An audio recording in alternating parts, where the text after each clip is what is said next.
ജനുവരി മാസം ഒന്നാമത്തെ ആഴ്ചയാണ് സ്കൂൾ യുവജനോത്സവം നടക്കുന്നത്. ഇപ്രാവശ്യം ഒരു അവതരണഗാനം ചെയ്തതിനു വേണ്ടി യുവജനോത്സവം വഴി വളർന്നു വന്ന ഒരു പ്രശസ്ത സിനിമാ നടി നമ്മുടെ കുട്ടികളെ ഒരു 10 മിനിറ്റ് ഡാൻസ് പഠിപ്പിച്ച് ആ പാട്ട് പഠിപ്പിച്ച് അവതരിപ്പിക്കുന്നതിന് വേണ്ടിയുള്ള പ്രോഗ്രാമുകൾ ചെയ്യണമെന്ന് പറഞ്ഞു. ചെയ്യാമെന്ന് സമ്മതിക്കുകയും ചെയ്തു. നിങ്ങൾ മനസ്സിലാക്കണം എത്ര അഹങ്കാരികളായി അവർ മാറുന്നു എന്നുള്ളത്. 5 ലക്ഷം രൂപയാണ് ചോദിച്ചത്. എത്ര അഹങ്കാരം, പണത്തോടുള്ള ആർത്തി ഇവർക്ക് തീരുന്നില്ല എന്നുള്ളതാണ് ഏറ്റവും പ്രധാനപ്പെട്ട പ്രശ്നം.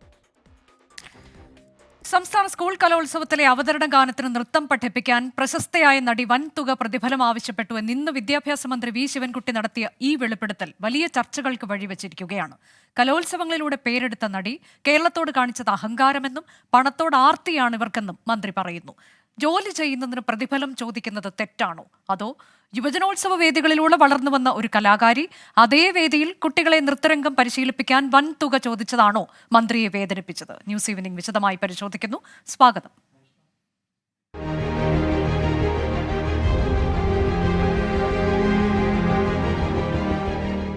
ഈ വിഷയത്തിൽ ഇന്ന് ന്യൂസ് ഈവനിംഗിൽ അതിഥികളായി പങ്കെടുക്കുന്നവർ നൃത്ത സംവിധായകൻ ശ്രീ ബിജു ധ്വനി തരംഗ്, നടി സ്നേഹ ശ്രീകുമാർ എന്നിവരാണ്. ആദ്യം ശ്രീ ബിജുവിലേക്ക്.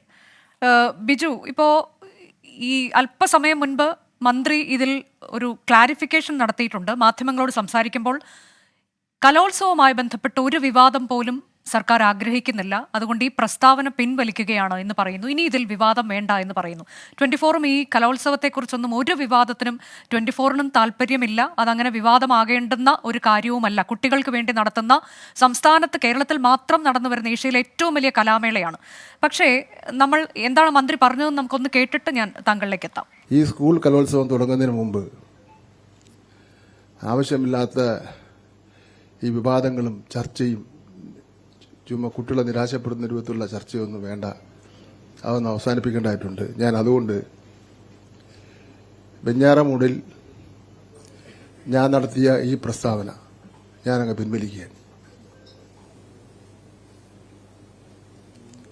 അതോടുകൂടി എല്ലാ ചർച്ചയും അവസാനിച്ചോട്ടെ. ഞാൻ ശ്രീ ബിജു ധ്വനി തരംഗിലേക്ക് എത്തുകയാണ്. ശ്രീ ബിജു, ഇപ്പോൾ ഈ വിഷയം, ഇതിപ്പോ ഈ കലോത്സവവുമായി ബന്ധപ്പെട്ടൊരു വിവാദം എന്നതിനപ്പുറത്തേക്ക് മന്ത്രി പറഞ്ഞതിനൊരു പ്രസക്തി ഉണ്ടോ? താങ്കളുടെ നിലപാട് എന്താണ്?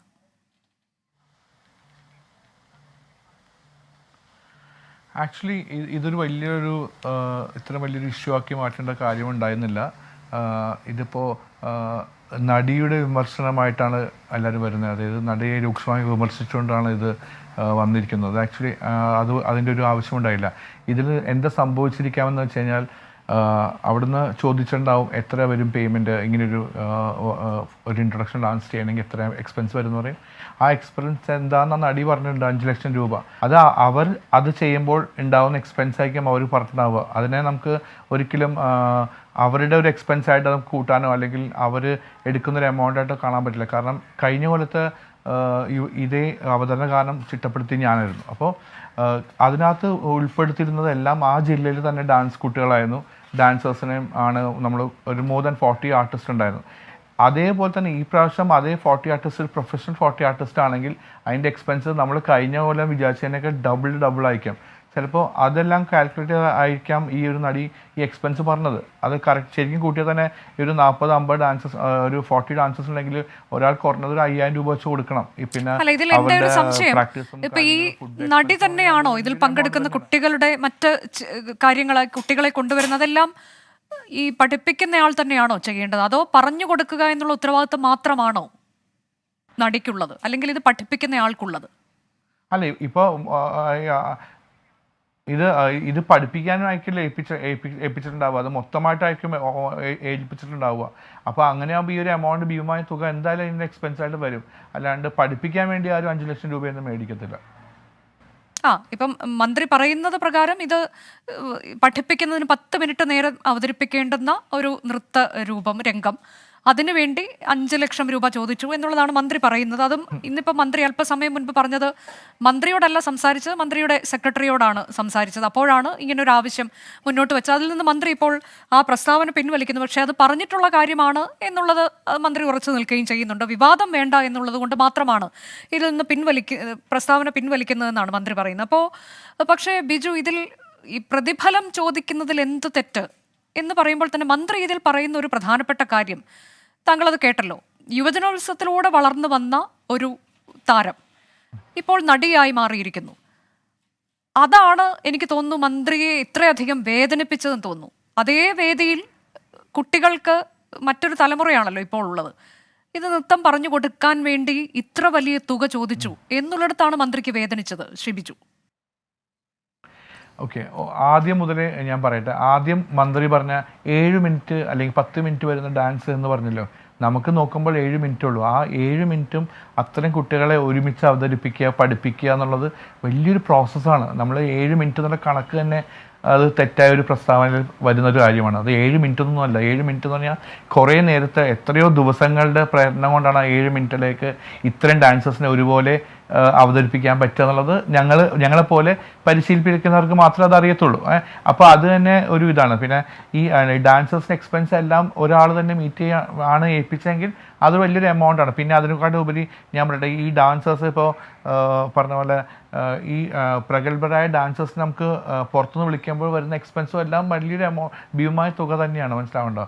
ഇപ്പോൾ മന്ത്രി പ്രസ്താവന തിരിച്ചെടുത്തെങ്കിലും അതിനകത്തൊരു ചെറിയ ക്ഷമ കൂടി ഉണ്ടായിരുന്നെങ്കിൽ നന്നായിരുന്നു എന്നാണ് എനിക്ക്. അല്ല, ഇതിലിപ്പോൾ ഈ ആശാ ശരത്ത് പറഞ്ഞ കാര്യം താങ്കൾ കേട്ട് കാണുമല്ലോ. അവർ കഴിഞ്ഞ തവണയും അതിന് മുൻപത്തെ തവണയും ഒക്കെ യുവജനോത്സവത്തിൽ പങ്കെടുത്തതാണ്. കൂടാതെ യുവജനോത്സവത്തിൽ കുട്ടികളെ കഴിഞ്ഞ തവണ പ്രാക്ടീസ് ചെയ്യിപ്പിച്ച ആളുമാണ്. അവർക്കൊപ്പം കളിക്കുകയും ചെയ്തു. ഒരു പ്രതിഫലം പോലും വാങ്ങിയില്ല. ദുബായിൽ നിന്ന് സ്വന്തം ചെലവിൽ നാട്ടിലേക്ക് വന്ന് ഇത് ചെയ്തു. ഇത് വ്യക്തിപരമായ കാര്യമാണ്. പക്ഷെ കുട്ടികൾക്കൊപ്പമുള്ളതാണ് എന്ന് ആശാ ശരത്ത് പറഞ്ഞത് താങ്കൾ കേട്ടല്ലോ. കേട്ടിരുന്നു. അല്ല, അത് കറക്റ്റാണ്. ചേച്ചി വന്ന് ചേച്ചി അതിനു മുമ്പത്തെ യൂത്ത് ഹോസ്റ്റലിൽ പറഞ്ഞ അടുത്ത കൊല്ലം ഞാൻ ഇവരുടെ കൂടെ അവതരിപ്പിക്കും എന്ന് പറഞ്ഞു. ചേച്ചി അത് വാക്ക് പാലിക്കുകയും ചെയ്തു.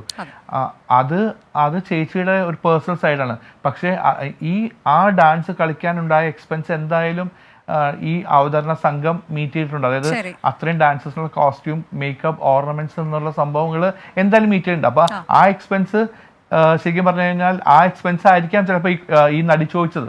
പിന്നെ അതിനെക്കാട്ട് ഉപരി ഞാൻ ഒരു കാര്യമുണ്ട്. ഇപ്പം മന്ത്രിയെ വേദനിപ്പിച്ചു. ഈ യുവജനോത്സവത്തിൽ നിന്ന് വന്നൊരു കുട്ടി നടിയായി മാറിയ ശേഷം ഇത്രയും എക്സ്പെൻസ് ചോദിച്ചു എന്നുള്ളതാണ് മന്ത്രിയെ വേദനിപ്പിച്ചത്. ശ്രീമതി സ്നേഹ, ഇതിൽ പലതരത്തിൽ ചർച്ചകൾ ഉയർന്നു വരുന്നുണ്ട്. മന്ത്രി പറഞ്ഞ പോലെ ഇതിനി ഒരു ചർച്ചകളും വേണ്ട എന്ന് മന്ത്രി തന്നെ പറയുന്നുണ്ട്. പക്ഷേ ഇതിനോടകം തന്നെ ചില ചർച്ചകൾ ഉയർന്നു വന്നത് ഞാനൊന്ന് ചൂണ്ടിക്കാണിക്കാം. അതിൽ ഒരു വിഭാഗം പറയുന്നത് ഇത് ഒരാളുടെ തൊഴിലാണ്, ഒരു പ്രൊഫഷണൽ, അവർ പഠിപ്പിക്കുന്ന കാര്യത്തിന് എന്ത് പ്രതിഫലം വാങ്ങണം എന്നുള്ളത് തീരുമാനിക്കുക അവരുടെ വ്യക്തിപരമായൊരു ചോയ്സാണ്. അത് പറയുമ്പോൾ പോലും ഇവിടെ ഒരു കോണ്ടെക്സ്റ്റ് എന്നുള്ളത് പ്രധാനമാണോ? കാരണം മന്ത്രി പറയുന്നത് അതാണ്. യൂത്ത് ഫെസ്റ്റിവലിലൂടെ വളർന്നു വന്ന ഒരു താരം, ഒരു നടിയായി മാറിയ ആൾ, യൂത്ത് ഫെസ്റ്റിവലിന് വേണ്ടി കുട്ടികൾക്ക് നൃത്തം പറഞ്ഞു കൊടുക്കാൻ വിളിച്ചപ്പോൾ വലിയ തുക ചോദിച്ചു. ഇത് മന്ത്രിക്ക് വേദനയുണ്ടാക്കി. അങ്ങനെ ഒരു കോണ്ടെക്സ്റ്റ് എന്നുള്ളത് ഇവിടെ പ്രസക്തമാണോ? താങ്കളുടെ നിലപാട്? അല്ല, എനിക്കത് കേട്ടപ്പോൾ തോന്നിയ ഒരു കാര്യമാണ് ഞാൻ രാവിലെ എന്റെ സോഷ്യൽ മീഡിയയിൽ എഴുതിയിട്ടത്. അതായത് ഇതിലിപ്പം ആദ്യം പറഞ്ഞതില് നമ്മൾ ഉറച്ചു നിൽക്കുന്നു. ഒരു കലാകാരൻ അല്ലെങ്കിൽ ഞാൻ എടുക്കുന്ന ജോലിക്ക് വേതനം എന്ന് പറയുന്നത് അത് എനിക്ക് തീരുമാനിക്കാവുന്നതാണ്. കാര്യം ഞാൻ എടുക്കുന്ന ജോലി മാത്രമല്ല, എന്റെ സമയം, അതിനൊക്കെ ഒരുപാട് അത്തരം കാര്യങ്ങളിൽ തീരുമാനം എടുക്കാൻ എനിക്ക് അവകാശമുണ്ട്. പിന്നെ അതിന്റെ അപ്പുറത്തേക്ക് ഇപ്പൊ മന്ത്രി പറഞ്ഞതുപോലെ യുവജനോത്സവങ്ങളിൽ പങ്കെടുത്ത് വന്ന ഒരു കുട്ടി എന്ന നിലയ്ക്ക് അങ്ങനെ വിഷമിക്കേണ്ട ആവശ്യമൊന്നുമില്ല. ഇപ്പൊ ഞാൻ ഉൾപ്പെടെയുള്ള ആൾക്കാര് യുവജനോത്സവത്തിൽ പങ്കെടുത്ത് വന്നിട്ടുള്ള ആൾക്കാരാണ്. എന്നെ പോലെ ഒരുപാട് ആൾക്കാര് ഇതിലൂടെ വന്ന ആൾക്കാരുണ്ട്. അപ്പം എന്തുകൊണ്ടാണ് ഒരു സിനിമ നടിയിലേക്ക് അദ്ദേഹം പോയത്? അതിനേക്കാൾ ഒരുപക്ഷെ ഈ യുവജനോത്സവത്തിന് ശേഷം നൃത്തം മാത്രം ഉപജീവനമായി കണ്ടുകൊണ്ട് നൃത്തത്തിൽ മാത്രമേ നിൽക്കൂ എന്ന് തീരുമാനിച്ച് ഇതിനു വേണ്ടി ജീവിതം തന്നെ മാറ്റിവെച്ച ഒരുപാട് നർത്തകരെ നമുക്ക് പേഴ്സണലി അറിയാം. അപ്പൊ എന്തുകൊണ്ടാണ് അവരിലേക്ക് ഇത്തരം ഒരു അവസരം എത്താത്തത് എന്നുള്ളൊരു വിഷമമാണ് എനിക്ക് ആ ഒരു പ്രസ്താവന കണ്ടപ്പോൾ തോന്നിയിട്ടുള്ളത്. നമ്മുടെ കാലത്ത് അല്ലെങ്കിൽ നമുക്ക് മുൻപിൽ അല്ലെങ്കിൽ നമുക്ക് ശേഷം വന്ന ഒരുപാട് പ്രതിഭകളെ നമുക്ക് പേഴ്സണലി അറിയുന്നത് കൊണ്ട് അവരെല്ലാവരും ഇപ്പോഴും നൃത്തവേദികളിൽ സജീവമായി നിൽക്കുന്നവരാണ്. എന്തുകൊണ്ടാണ് അത്തരം ആൾക്കാർക്ക് ഇത്തരം ഒരു അവസരം കിട്ടാത്തത്? അല്ലെങ്കിൽ എനിക്ക് തോന്നുന്നില്ല അവരാരും ഒരുപക്ഷെ ഈ ഇപ്പൊ ബിചേട്ടൻ പറയുമ്പോഴാണ് ഒരുപക്ഷെ ഇതിന്റെ മൊത്തമായിട്ടുള്ള ഒരു പ്രതിഫലം എന്ന രീതിക്കാണ് 5 ലക്ഷം പറഞ്ഞിട്ടുണ്ടാവുക എന്നുള്ളൊരു തോന്നൽ എനിക്ക് വന്നിട്ടുള്ളത്. അതല്ലാതെ ഞാൻ ധരിച്ചത് ഒരുപക്ഷെ അവർക്ക് വേണ്ടി മാത്രമായിരിക്കാം 5 ലക്ഷം പറഞ്ഞത് എന്നുള്ളതായിരിക്കും. ഇനി അതല്ലെങ്കിൽ തന്നെ ഈ നർത്തകർ ആയിട്ട് നിൽക്കുന്നവർക്ക് എന്തുകൊണ്ടാണ് ഈ ഒരു അവസരം കിട്ടാത്തതെന്നുള്ള ഒരു ചോദ്യമാണ് എനിക്കിത് കേട്ടപ്പോ തോന്നിയത്. അതെ, ഈ 5 ലക്ഷം എന്നുള്ളതിന്റെ കാര്യത്തിൽ എനിക്കും ഒരു വ്യക്തത, ഞാനും വിചാരിച്ചത് അത് പറഞ്ഞു കൊടുക്കുന്നതിന് വേണ്ടി മന്ത്രി പറഞ്ഞ വാചകങ്ങളിൽ നിന്ന് നമുക്ക് അങ്ങനെ തന്നെയാണ് തോന്നിയതും. പക്ഷേ ബിജു പറയുന്നത് അങ്ങനെയല്ല എന്നതാണ്. ശ്രീ ബിജു, ഇപ്പോൾ ഈ ഒരു പോയിന്റ് അതും പ്രസക്തമാണ് എന്ന് താങ്കൾക്ക് തോന്നുന്നുണ്ടോ? കാരണം എന്തുകൊണ്ടാണ് ഈ സെലിബ്രിറ്റികളുടെ പിന്നാലെ പോകുന്നത്? എത്രയോ നൃത്താധ്യാപകരുണ്ട് നമ്മുടെ നാട്ടിൽ, കലാമണ്ഡലത്തിലും അതുപോലെ മറ്റ് കലാലയങ്ങളിൽ നിന്നൊക്കെ ഈ കോഴ്സ് പഠിച്ച് നൃത്തത്തിന് വേണ്ടി മാത്രം ജീവിക്കുന്ന, നൃത്തത്തെ ഉപാസിച്ച് കഴിയുന്ന എത്രയോ പേരുണ്ട്. അവരിലേക്ക് പോകാതെ എന്തുകൊണ്ട് ഈ സെലിബ്രിറ്റികൾക്ക് പിന്നാലെ പോകുന്നു? അങ്ങനെ ഒരു പ്രശ്നമുണ്ടോ ഇവിടെ?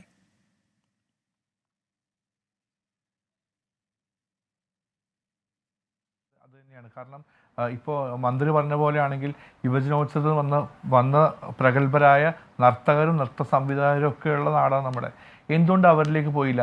എന്തുകൊണ്ട് സെലിബ്രിറ്റീസിന് പുറകെ പോകുന്നു? അതായത് ഈ ഒരു നമ്മുടെ യുവജനോത്സവ ഫിനാലെ എന്ന ദിവസത്തെ അതിനൊരു കളർ കൂട്ടാനോ അല്ലെങ്കിൽ അതിൻ്റെ ഒരു ഒന്ന് എൻഹാൻസ് ചെയ്യാൻ വേണ്ടിയാണ് ഈ സെലിബ്രിറ്റീസിൻ്റെ പ്രസൻസ് അവർ ആഗ്രഹിക്കുന്നത്. ഈവൻ എനിക്ക് തോന്നുന്നു ഇതൊരു നടിയായതുകൊണ്ടാണ് ഇങ്ങനൊരു രൂക്ഷ വിമർശനവും മന്ത്രി ഉന്നയിച്ചിട്ടുണ്ടാവുക. കാരണം അല്ലെങ്കിൽ വേറൊരു ഡാൻസ് ടീച്ചർ ഇപ്പോൾ എന്നെ അടുത്ത് ചോദിച്ചു, ഞാൻ 5 ലക്ഷം രൂപ പറഞ്ഞെങ്കിൽ മന്ത്രി ഒരിക്കലും പ്രസ്താവന ഇറക്കത്തില്ല. കാരണം അപ്പോൾ അവിടെ ഈ സെലിബ്രിറ്റിയും നോർമൽ ആർട്ടിസ്റ്റും തമ്മിലുള്ള വളരെ വ്യത്യാസം തോന്നുന്നില്ലേ? നിങ്ങൾക്കും തോന്നുന്നില്ലേ? എനിക്കും തോന്നുന്ന ഒരു സെയിം കാര്യം അത് തന്നെയാണ്. അപ്പോൾ എനിക്ക് തോന്നുന്നത് ആ പിള്ളേർ എന്തുകൊണ്ട് അവരെ എന്തുകൊണ്ട്, അതായത് വേറൊരു ഡാൻസേഴ്സിനെ എന്തുകൊണ്ട് മന്ത്രി സമീപിച്ചില്ല? അതാണ് ഞാൻ ആലോചിക്കുന്നത്. അതെ, ആ തരത്തിലേക്ക് എന്തുകൊണ്ട് പോകുന്നില്ല എന്നുള്ള ചോദ്യമാണ്. ഇപ്പോൾ സാധാരണക്കാരായ സാധാരണ ഒരു അധ്യാപികയിലേക്ക് പോയാൽ അവർക്ക് പണം കൊടുക്കേണ്ടി വരുമല്ലോ.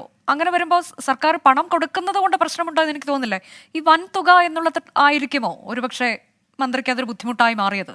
അവിടെയും ഈ സ്ട്രെസ് കലോത്സവത്തിലൂടെ വളർന്നു വന്ന താരം എന്നതാണ്. അതെ, അങ്ങനെ തന്നെയാണ് എനിക്ക് തോന്നുന്നത്. ഈ വൻ തുക പറഞ്ഞു, അതും കലോത്സവത്തിലൂടെ വന്ന താരം എന്നുള്ളതാണ് പുള്ളി ഭയങ്കര വിഷമമായിട്ട് പറഞ്ഞത്.